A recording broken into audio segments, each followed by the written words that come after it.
Today's episode of Community Conversations is going to be a little bit different. We're going to share an interview that Leah and Syimone did with Dawne G and Brian Goode. We originally aired this as part of Queens in Quarantine, and it was so good that I wanted to air it today because I'm lazy and didn't want to do another interview.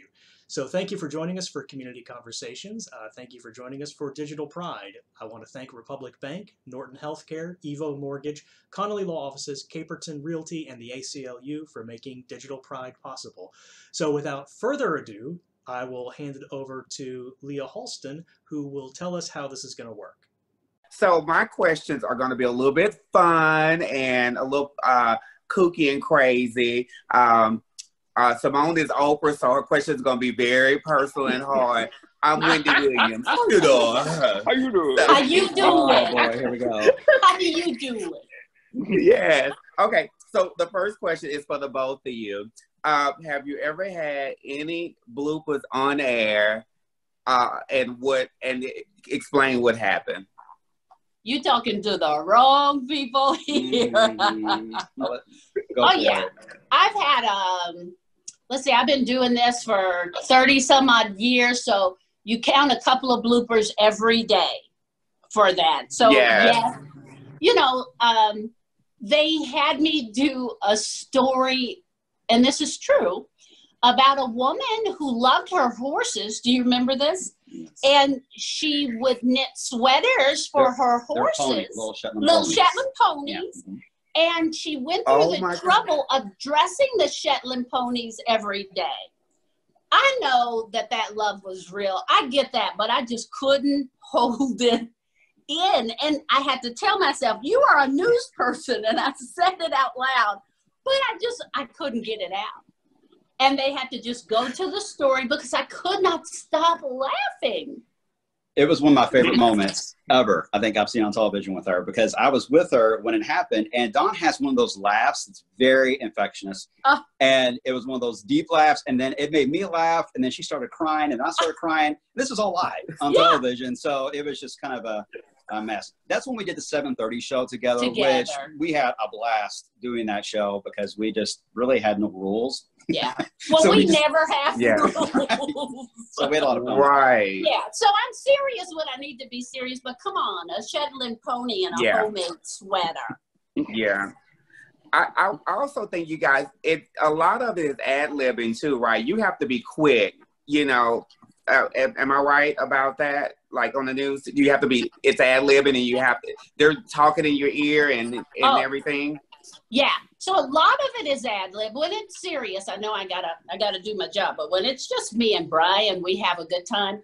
But it's funny because a lot of people don't know. So I'm talking, but they are talking to me in my ear, and I'm trying to hold a conversation with him, and then he's talking to me. All the things that are in our head. Yes, and it's tough because I grew up with a stuttering problem and I have dyslexia, so I always struggle in general, but you always know when someone gets into my ear and says something because I always stumble that exact moment because I can't talk and listen at the same time. I don't know who can. Maybe Dawne, but I can't do it. It's always tough. But the thing is, I have a tough time also when I have to read some news stories every once in a while in the prompter because of my dyslexia especially. So when I start reading scripts, I start making up words. It's okay if they fit together. Well, I know. I think I've changed one story. I changed the facts completely of the story where it wasn't even a true story anymore. And Dawne just looked at me like, what are you doing? Anyway, it's tough. So I feel for news anchors that have to read a prompter a bit. And whether we don't, we actually talk for 3.5, 4 minutes off the top of our head and tell a story. And for me, that's actually easier than reading it. But they do it well. I know you guys do it well. I'm always watching because I'm always watching to see if I can catch. Oh, did he mess up? Did he point the wrong way? You know, I'm always, but it's so good, and you know, I've always. You must be watching Kevin Harnett all the time. Yeah. But what's so funny? He let me do well. He let me try to do the weather ones, and you have to understand that behind them is nothing. Okay. It's a huge green screen. There's nothing there. They have to look at the TV to see what's there. So when they point, it's actually opposite of what it is. And I went, I can do the weather, and I just sashayed right on up there. It was a hot mess. It was a bad deal. So in other words, you were doing the weather, you was voguing. You was like, yes. That's what everybody thought I was doing. I was trying. Turn it out, Doug. She's done Macarena. She's done it all. Yeah. All right, we're gonna pitch this back to Syimone. So I definitely want to ask, when you're working, and we got cut off in our earlier conversation, so I want to bring this question back up. How do you not take your homework with you? Yeah, I mean, it's so difficult because when we are in that studio and we have those earpieces we were talking about when our producers are talking to us, that we are still hearing what the news anchors are saying. And, you know, our newscasts, especially for those that deal with something other than news, like weather or sports or traffic, we are not on the air all the time. But the thing is, we're still listening to the news like everyone at home is watching or listening. So we hear the stories. Then as we hear it, I mean, how many hours in a day? Oh my gosh, are you do we have news? I mean, it's a lot now, yeah. But it's constantly every half hour, especially in the mornings, we keep hearing the same headlines. And especially when there's a lot of just tough news going on and it's emotional and you hear it and in your earpiece, you hear the sound bites. And it's not like it gets old. It affects you every time because it is so intense. And you have to really kind of separate the two the best you can when you go home when it comes to what's happening in the news and what's happening at home. And mental illness is actually, it's a big issue in the world period right now. But in television personalities, it is actually one of the leading causes of actually death for news personalities is mental illness because it is something that affects so many different people. And so we have to, and I struggle with it. I've been open about it recently, that I've had my struggles with it. It's tough. I got the help that I need with friends like Dawne. Help me out. Sorry, I'm trying to cry. That's okay. You can cry. I cry. It's just, it's tough. But at the same time, it's important to also take the positive things from work and bring them home with you. And that is where I think you are incredible because you're able to take something that we need to know as a community and bring it to the forefront and take action. It's not just sitting back and watching it. You actually take that home and bring it to events that you have to talk and discuss. And it's amazing to watch you, really. So now he's going to make me cry. But let me say this. So I have to get on him and everybody else. I cry. It's tough. I cry because I'm human before I am a newscaster. And for all of those who say I'm weak and I'm not a journalist, they can say that. But I cry because my heart breaks. And I cry because I care. I give you the news because I care. And so, yes, I do cry. And if somebody wants to say that that takes away the credentials that I have earned, I don't care because I know who I am and I know whose I am and I know what I am doing. And Brian is right. You know, we have to hear this news over and over and over again. You think you're hearing bad news. You don't see the pictures we see because we don't put the dead bodies on, but we see those bodies. And sometimes I wonder, what if we did show them? Maybe it would make people stop the violence. Maybe it would make people more kind. I don't really know. But I don't mind taking it home because it's my responsibility and it's what I do. But people also have to realize, like Brian just said, he has had issues, you know, with trying to keep himself in check and mental health and all of that. I would say everybody in the world at some point has had that issue. You know, and some people have said, you know, well, you don't need to mention that. Don't tell him that. Number one, he knows what he's doing. So don't tell him what to mention. But I think when people see us as human beings, we're just like everybody else, you know, but he can't go to the store without giving the weather, bless him. Or if he grabs milk, somebody wants to know, oh my God, is it going to snow? But people have to remember that we are human. My family lives here. My children live here. We're affected by the exact same things. And I have had people address me. I had said to you all before, you know, when I was coming out of surgery, I don't remember this woman. I was half asleep and she wanted to come up and say, why don't you? And my son was like, ma'am, you know, back off. You know, she just came out of surgery and I was dealing with cancer, but nobody knew it at the time. And apparently this woman had said hello to me or so. I don't know. But I see this big thing on Facebook. I said hello to Dawne G and she just ignored me. I'll never watch her again. Lady, I'm trying to find out if I'm going to live past next week because I'm battling cancer. I didn't have a conversation with you because my mind was somewhere else. So I just wish people would remember we're people. That's it. You know, we're people. That's all. We're people, but we're doing a job that we've chosen to do. If we don't do that job well, talk to us about it. But we're people too. Well, I will say this. I mean, I know you probably don't remember me, but we've met several times. Yes, I know who you are. Okay, I'm just saying because we had brunch together at Lynn's Paradise Cafe a long, long time ago. Yeah. And I just want to say that I'm just in awe of the wonderful things that you do for the community. Yes. And how you stand up for everyone and how you're inclusive to the community as a whole. And on behalf of our community, we want to say thank you for that. Yes, yes. Well, you know, we belong to each other. Okay, whether you want me or not, I'm yours. You know, we're stuck with it, trust me. Sorry, you belong to me.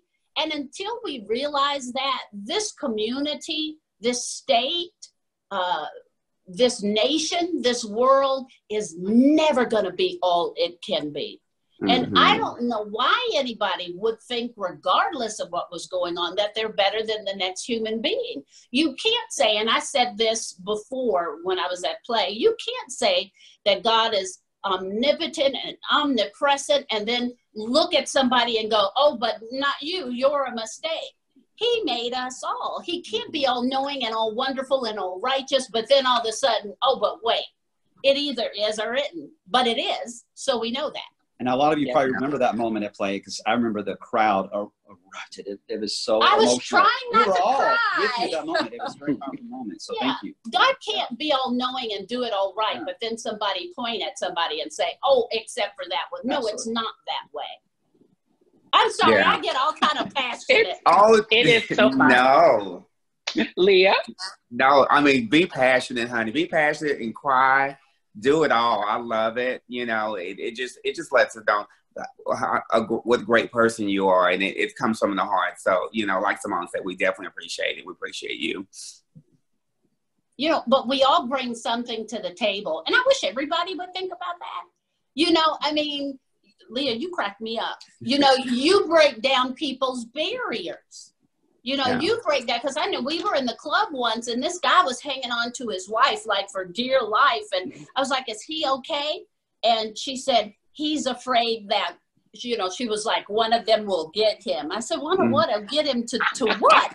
And you started playing with him and her, and you probably don't even know this. And he began to laugh, and you could see his shoulders ease down, you know, and you could see him kind of let go of her. Because I don't know, number one, I think that's a great ego if you think everybody wants you, but I was looking like, she wants you. Don't nobody else wants you. She wants you. But that was his fear. And so by the time you were done playing with him, he eased down and boyfriend was clapping and whipping it up.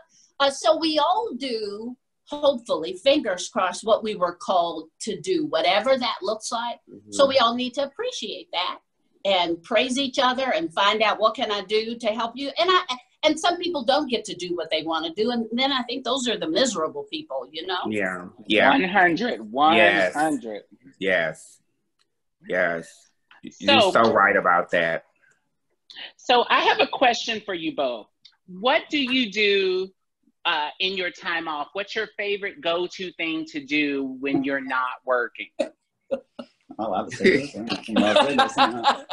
Actually, you know, I think most people know by now, especially if you've known me for years and going out, I'm a real quiet person. I'm a big introvert. I panic in front of people.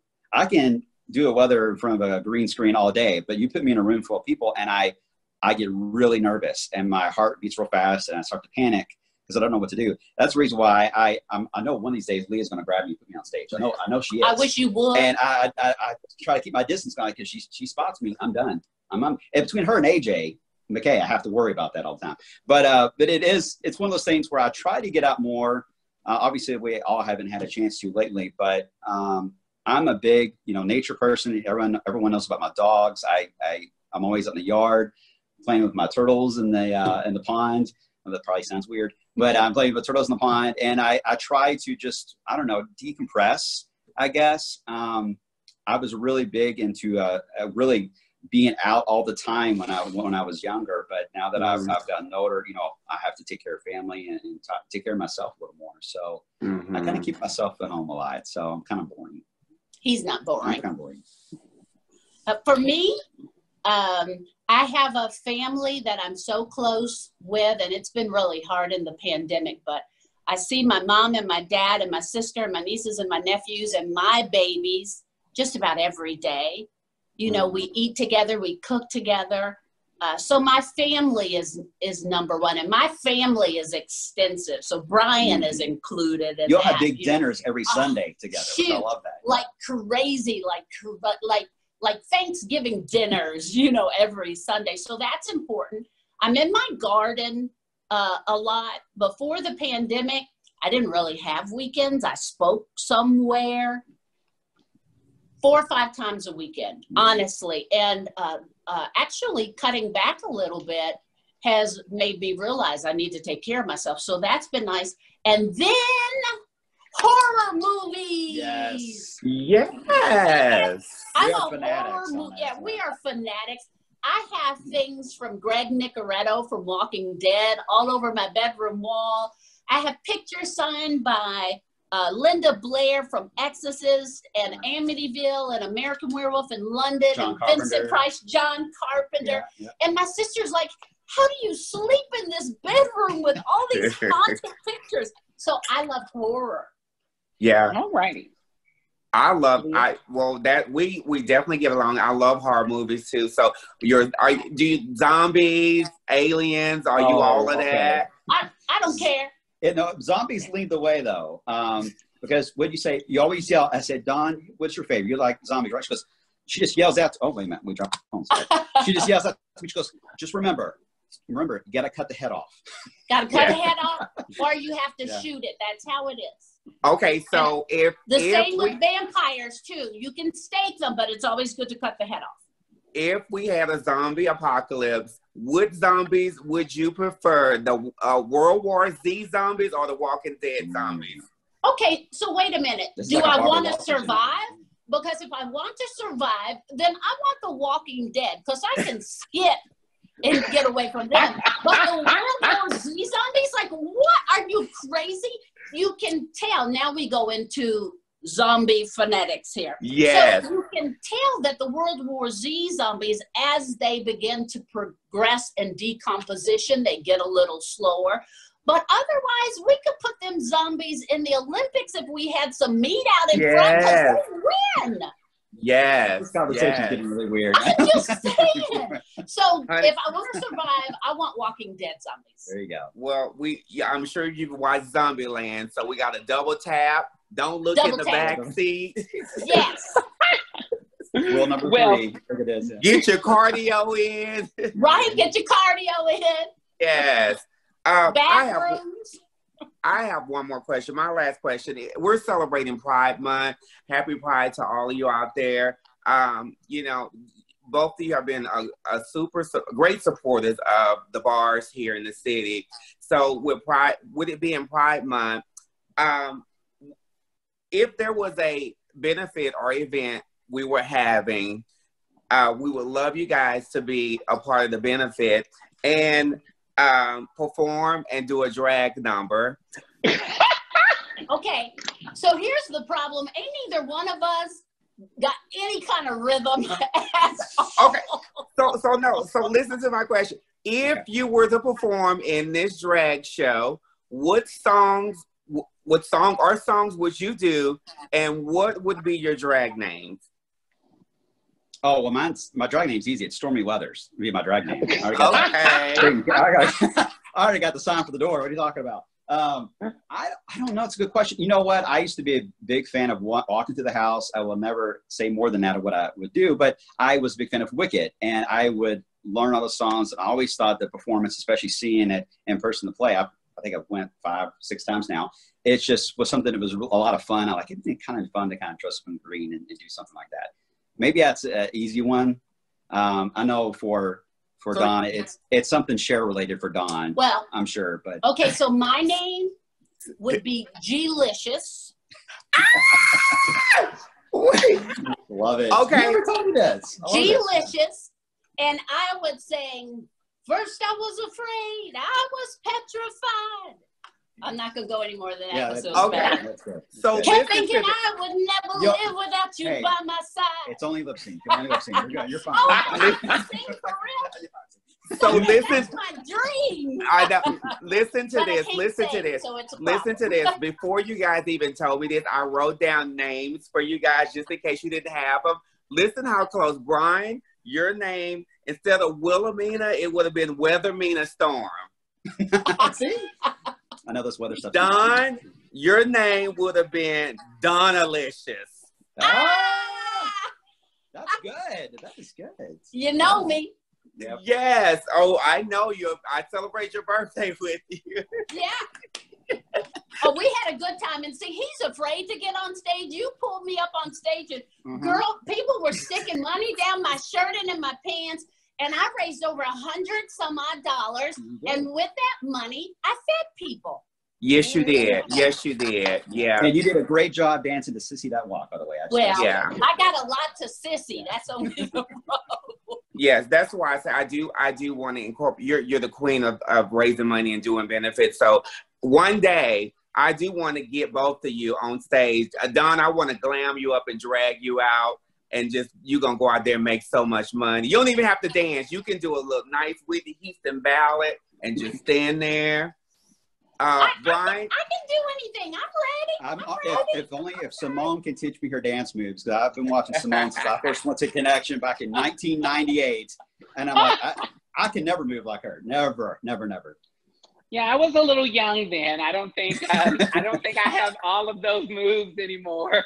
But to close out our segment, I have one last question for you both. And in this difficult time that we're living in, how do we collectively as a country bring peace and joy to these awful situations? How do we change? How do we promote change? Dawne, I know you've got a lot of seniors, and I really want to live through you on this a lot, because you have such a grasp on the community and what's happening here. It is all overwhelming, but it's so, I remember stuff when I was younger, but I know I don't remember everything from the past that's happened. But this feels different. This feels different. And I hope it's a good thing that we see something happen out of all this. So, yeah, we've been here before. I remember my mom and my dad taking me to walk. Well, I was usually in the stroller. I was little. So, but at the walks, with Martin Luther King and things like that. So I remember the riots. I remember how quiet the house was the day that Martin Luther King was assassinated and John F. Kennedy's brother was assassinated. I remember those times.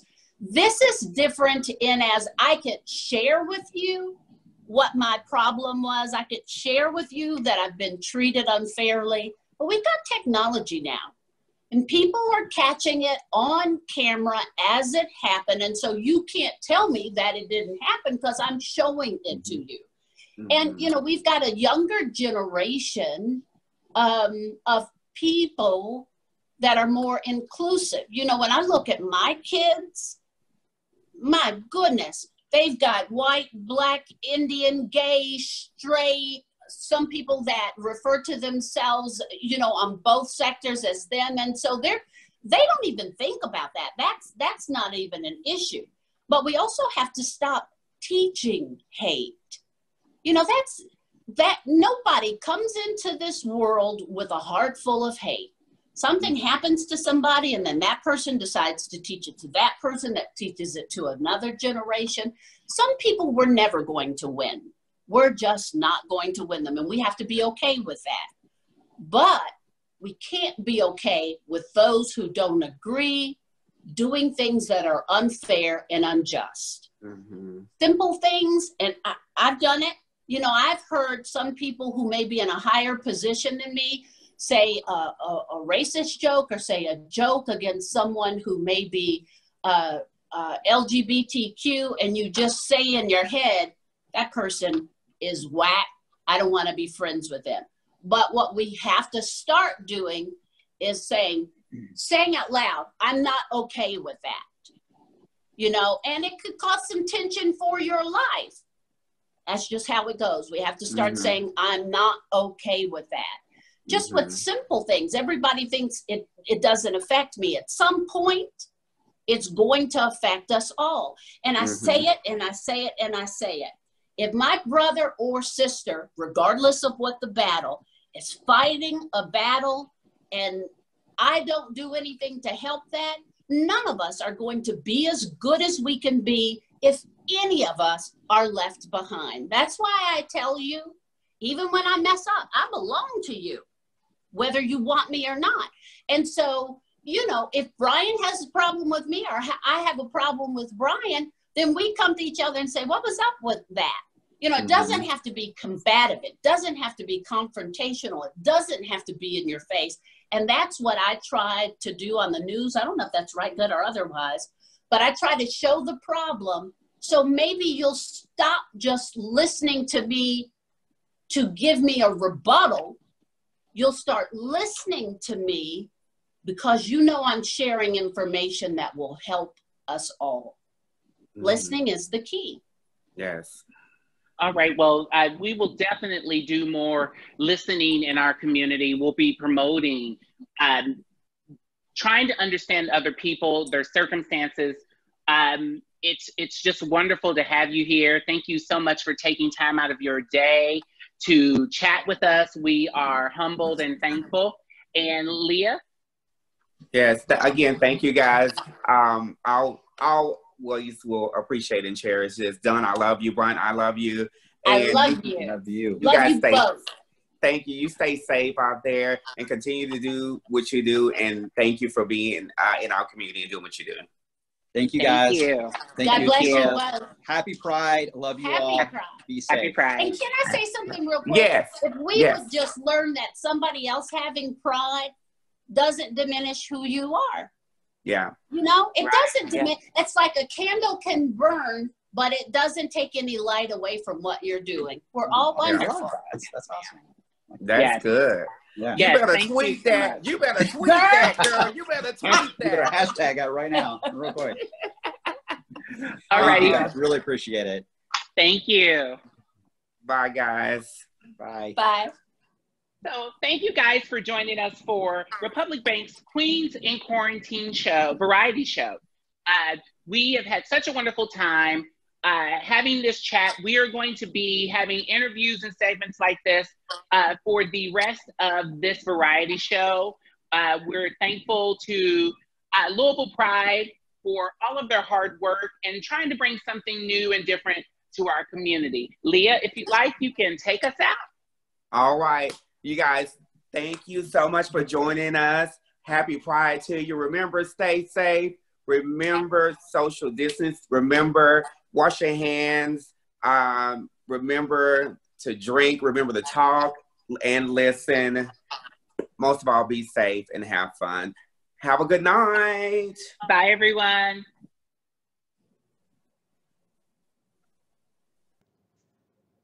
I hope you enjoyed that. I know I did. And on Thursday, instead of a regular episode, we will be sharing a live panel from the Transgender Wellness Summit, which is an event that would have happened back in March, but it got canceled. We have been the fiscal sponsors of that at the Louisville Pride Foundation, and so we're happy to promote the first online panel that they'll be doing. So that'll be our episode on Thursday. So we'll see you then. Thank you.